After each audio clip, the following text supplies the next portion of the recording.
अच्छा सर ने बायस वेरिएंस की क्लास में 2 एक्सरसाइजेज दी थी। उसमें एक ये थी कि जो हमारे पास वेरिएंस का फार्मूला था ना, ये होता है डिस्क्रीट रैंडम वेरिएबल्स के लिए, ये होता है कंटिन्यूस रैंडम वेरिएबल के लिए। तो हमने इसको इसमें चेंज करके फिर से वही वाली सिंप्लीफिकेशन करनी थी जो हमने फर्स्ट वीडियो में स्टार्ट में वेरिएंस के लिए सिंप्लीफिकेशन की थी ना, a माइनस बी का होल स्क्वायर फार्मूला लगा के वो। तो अगर हम इसको इसमें तब्दील करके लिख लें तो हम कैसे करेंगे, इसको हम x मान लेते हैं, ये वाला।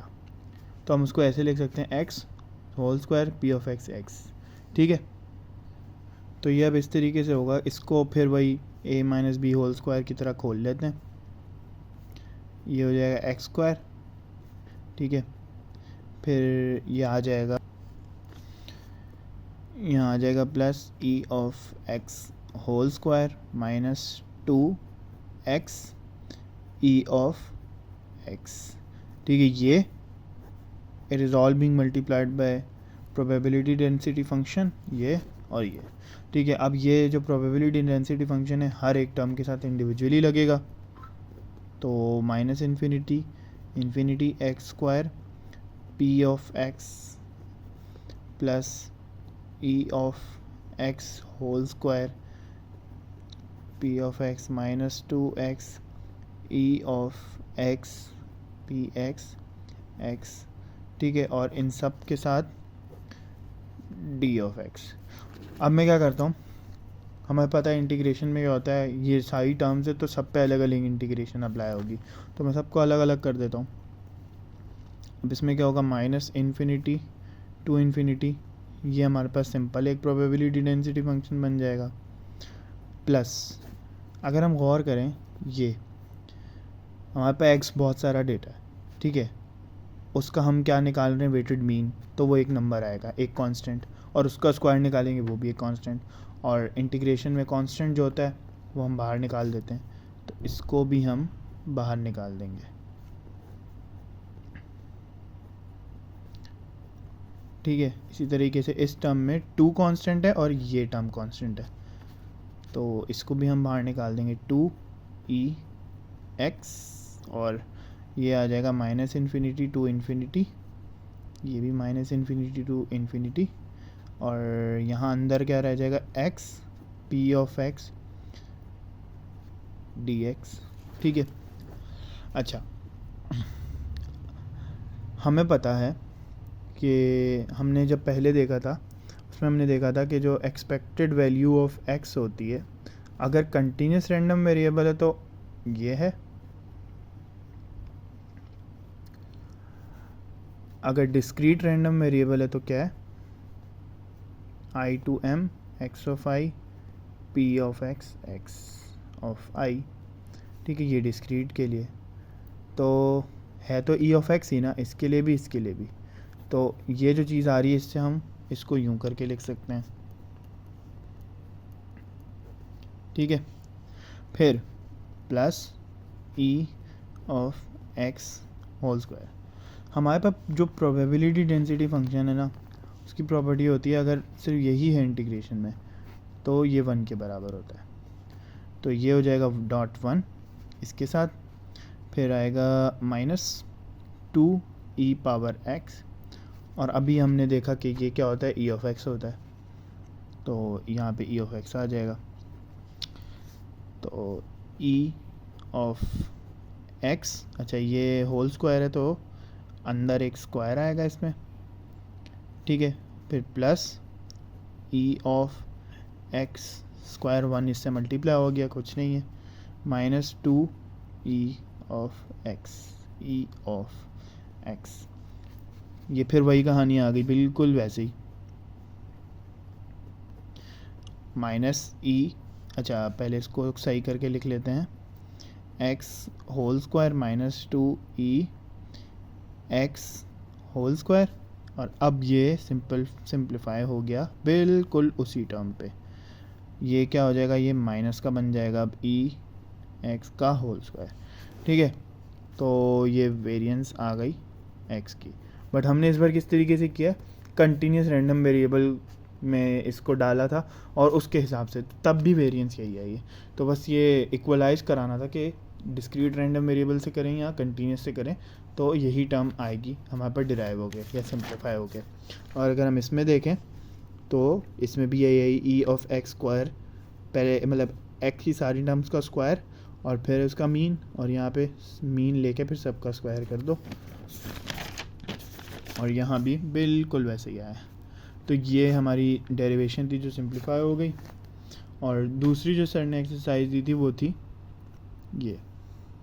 अच्छा, जो दूसरी एक्सरसाइज है वो क्या कहती है कि जो हम वेरिएंस निकाल रहे हैं वो हमेशा पॉजिटिव आएगी, greater than equals to 0। Y?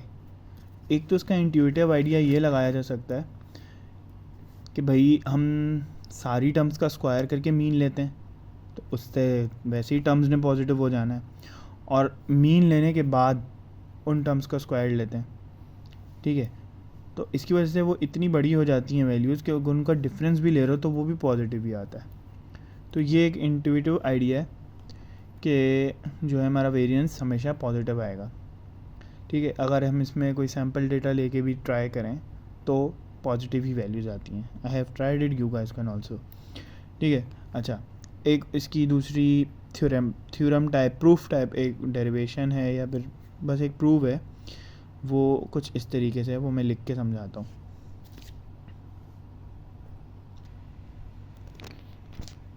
अच्छा, तो कॉशी-श्वार्ट्ज इनइक्वालिटी होती है प्रोबेबिलिटी थ्योरी में, विच सेज कि हम कोई दो रैंडम वेरिएबल्स उठाएं x और y।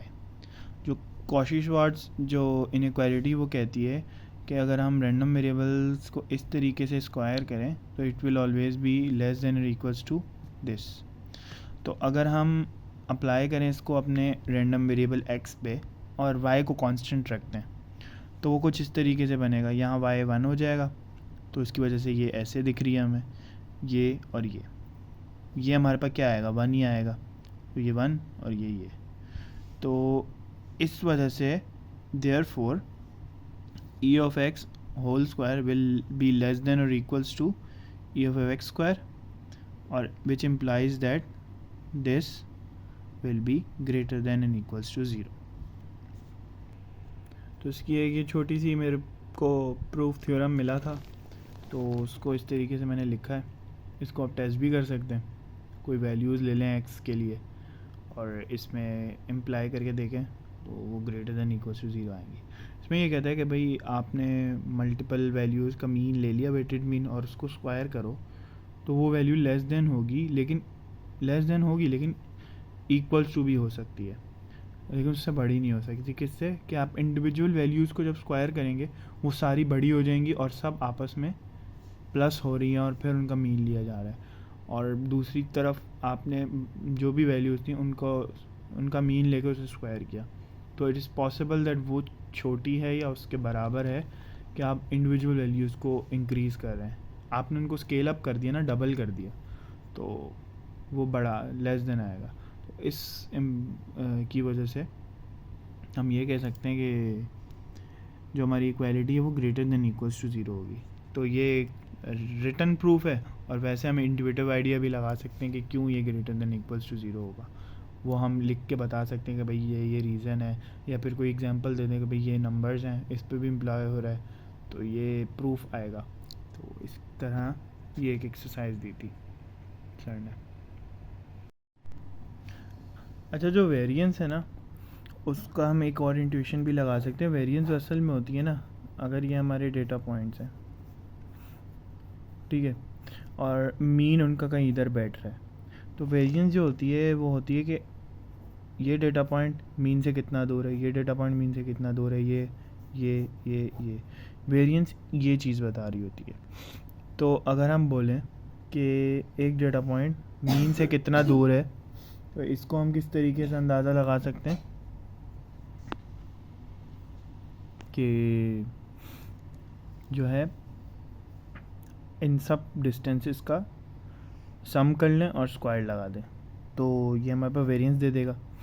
तो इसीलिए भी वेरिएंस जब स्क्वायर करते हैं ना डिस्टेंसेस को, तो वेरिएंस पता चल जाती है कि मीन पॉइंट से दूर है। ये वो एरर वाला स्क्वायर नहीं कर रहे हम, ये है कि मीन पॉइंट से दूसरा डेटा पॉइंट कितना दूर है, तो ये वेरिएंस बता रहा है, ठीक है। ये एक अलग चीज़ होती है।